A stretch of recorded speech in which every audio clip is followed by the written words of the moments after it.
ஒரு முறை தாங்க அவங்க சொல்றத நாங்க கட்டுப்பட முடியும். நீங்க ஒவ்வொரு முறையும் எங்கள தடுத்துக்கிட்டே இருக்கின்ற பொழுது, அந்த தடையை அடித்து நொறுக்குவதற்கு எவ்வளவு நேரம் ஆகும்? பல்லாயிரம் பேர வெளிய உள்ள உடல தெரியுங்களா உங்களுக்கு? இந்த பக்கம் பேரிகார்டு போட்டு நீங்க லாக் பண்றீங்க. இந்த சைடு போட்டு லாக் பண்றீங்க. பல்லாயிரம் பேர் உள்ளே விடாம நீங்க அனுமதி குடுத்துருக்கிறீங்க? இது வந்து ஒரு அனுமதியா? எங்க தலைவர் அமைதியையும், அன்பையும் நேசிக்கிறாரு. அதனால அமைதியான முறையில சரி நம்ம எந்த சட்ட சிக்கலையும் உருவாக்க வேண்டாம் என்று இந்த அரசை காப்பாத்தி விட்டு அவர் சென்றிருக்கிறார். நாங்க வந்து விமான நிலையம் வேண்டான்னு சொல்லல. விளைநிலத்தை அழிச்சிட்டு விவசாயம் நடக்கக்கூடிய நிலத்தை அழிச்சிட்டு அந்த இடத்துல விமான நிலையம் கொண்டு வராதீங்க தான் நாங்கள் சொல்கிறோம்.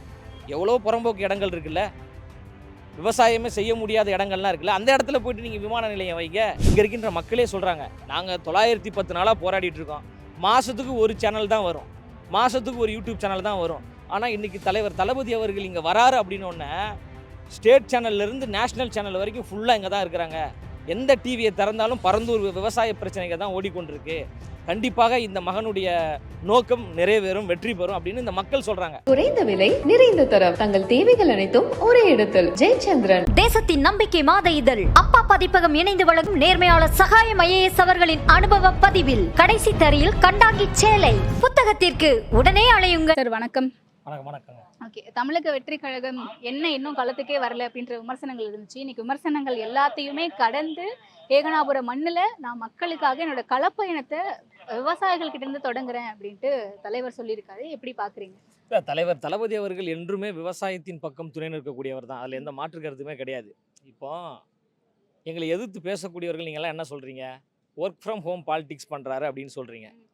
சரி, வெளியில் வந்து மக்களுக்காக பேசலாம் அப்படின்னு வருகின்ற பொழுது நாங்கள் கேட்கக்கூடிய இடத்த நீங்கள் கொடுக்க மாட்டேன்றீங்க. நாங்கள் எங்கே கேட்டோம்? மக்கள் எங்கே இருக்கிறாங்களோ மக்கள் இருக்கக்கூடிய இடத்திற்கு சென்று எங்கள் தலைவர் பேச வேண்டும் என்று விரும்பினார். நீங்கள் எங்கே கொடுத்துருக்கிறீங்க? இதுதான் ஜனநாயகமா? இதுதான் நீங்கள் கடைபிடிக்கிற சமூக நீதியா? இங்க இருக்கக்கூடிய விவசாயிகளே அதை ஏற்கிறாங்கல்ல, நாங்க அங்க வரலையே அப்படின்ட்டு வருத்தப்பட்டோம். இல்ல, ஆனா அதான் இன்னைக்கு இல்லைங்க. இங்க இருக்க கூட்டத்தை இல்ல, பார்த்து இல்ல. அங்க வந்திருந்தா அவருக்கு இது பாதுகாப்பு சாதாரண கிடைச்சிருக்காது இது அப்படின்ட்டு. கூட்டத்தின் ஒரு பகுதி தாங்க.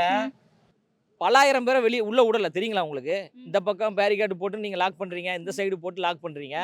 பல்லாயிரம் பேர் உள்ளே விடாம நீங்க அனுமதி கொடுத்துருக்கீங்க? இது வந்து ஒரு அனுமதியா? இதுதான் நீங்க கடைபிடிக்கிற சமத்துவ அரசியலா? எங்க தலைவர் மக்களை சந்தித்து மக்களுடைய கோரிக்கை என்னவென்று கேட்டு அந்த கோரிக்கைக்கு என்ன தீர்வை உருவாக்கலாம் என்று முயற்சி செய்கிறாரு. 910 நாளாக நடந்துகிட்டு இருக்குங்க. பரந்தூர் விமான நிலையம் எங்களுக்கு வேண்டாம், விளைநிலத்தை அழித்து விட்டு இங்கே வந்து ஏர்போர்ட் கொண்டு வர வேண்டாம் அப்படின்னு மக்கள் போராடிட்டு இருக்கிறாங்க. இப்போ எதிர்கட்சியாக இருக்கின்ற போது ஐயா ஸ்டாலின் அவர்கள் என்ன சொன்னார்? நான் என்றும் விவசாயத்திற்கு துணை நிற்பேன், நான் ஒரு விவசாய மகன், நான் ஒரு டெல்டாக்காரன் சொன்னார்ல. எங்கே போனார் டெல்டாக்காரன்? விவசாய மகன் எங்கே போனார்? நீங்கள் வந்து பார்த்தீங்களா? முதலமைச்சர் வந்து பார்த்தாரா பரந்தூர் மக்களை?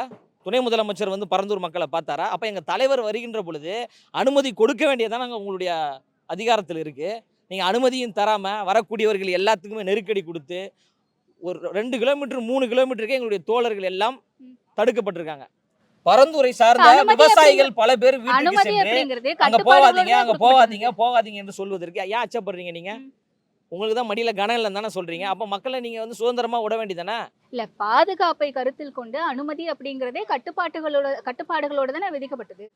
எதிர்கட்சி தலைவராக இருக்கின்ற பொழுது ஐயா ஸ்டாலின் அவர்கள் மக்களை சந்தித்தார், மக்களுக்காக களப்பணி செய்தார். அப்போது இந்த காவல்துறை இப்படி ஒரு கட்டுப்பாடு விதித்ததா?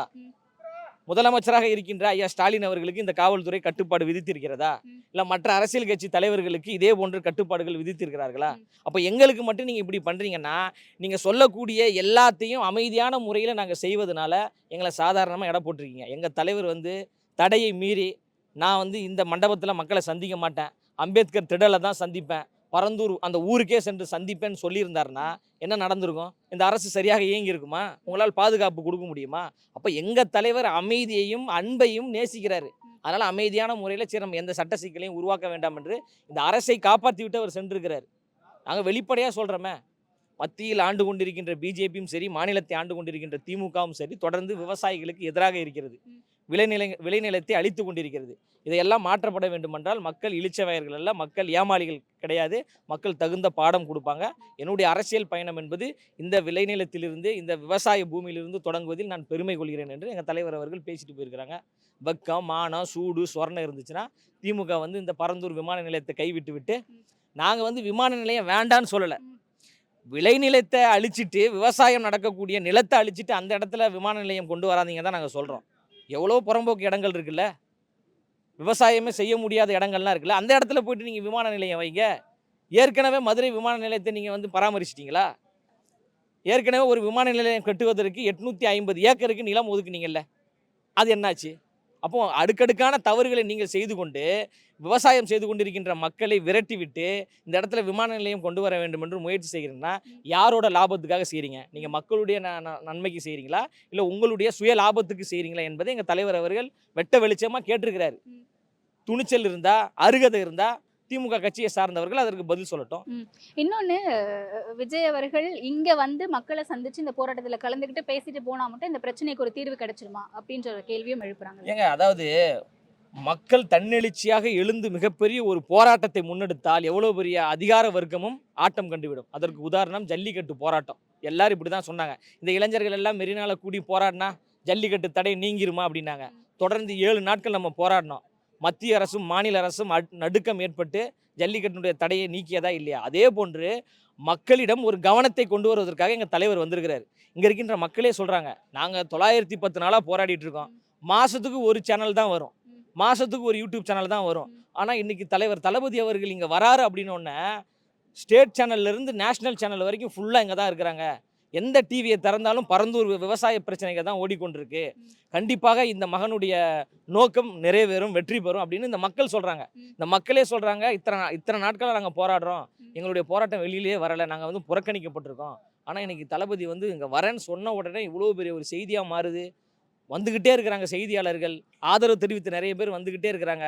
தமிழக வெற்றி கழகத்தை சார்ந்த தோழர்கள் வந்து நாங்கள் என்றும் உங்களுக்கு துணை நிற்போம்னு சொல்கிறாங்க. இது எங்களுக்கு ரொம்ப ஆறுதலாக இருக்குதுன்னு சொன்னது மட்டும் இல்லாமல் இந்த போராட்டத்தை ஒருங்கிணைத்து கொண்டிருக்கின்ற அந்த அமைப்பினுடைய தலைவர் என்ன சொன்னார்? 2026 வருங்கால முதலமைச்சர் வாழ்கன்னு சொன்னாரா இல்லையா? அப்போ விவசாயிகளே இந்த மண்ணை ஆளக்கூடிய தகுதி தலைவர் தளபதி அவர்களுக்கு இருக்கிறது என்பதை வெளிப்படுத்திட்டாங்க. அதனால் 2026 தேர்தல் களத்தில் மக்கள் எங்களுக்கு எந்த ஆதரவு கொடுக்குறாங்க என்பதை நீங்கள் பாருங்கள். இல்லை, இங்கே இருக்க மக்களை உங்கள் வீட்டுக்கே வந்து பார்க்கணும்னு நான் நினச்சேன். போராட்ட களத்தில் அம்பேத்கர் திடலில் தான் உங்களை வந்து பார்க்கணும்னு நினச்சேன். அடுத்த முறை கண்டிப்பாக நாங்கள் அடுத்த முறை கண்டிப்பாக வரேன்னு சொல்லி கண்டிப்பாக போவாருங்க.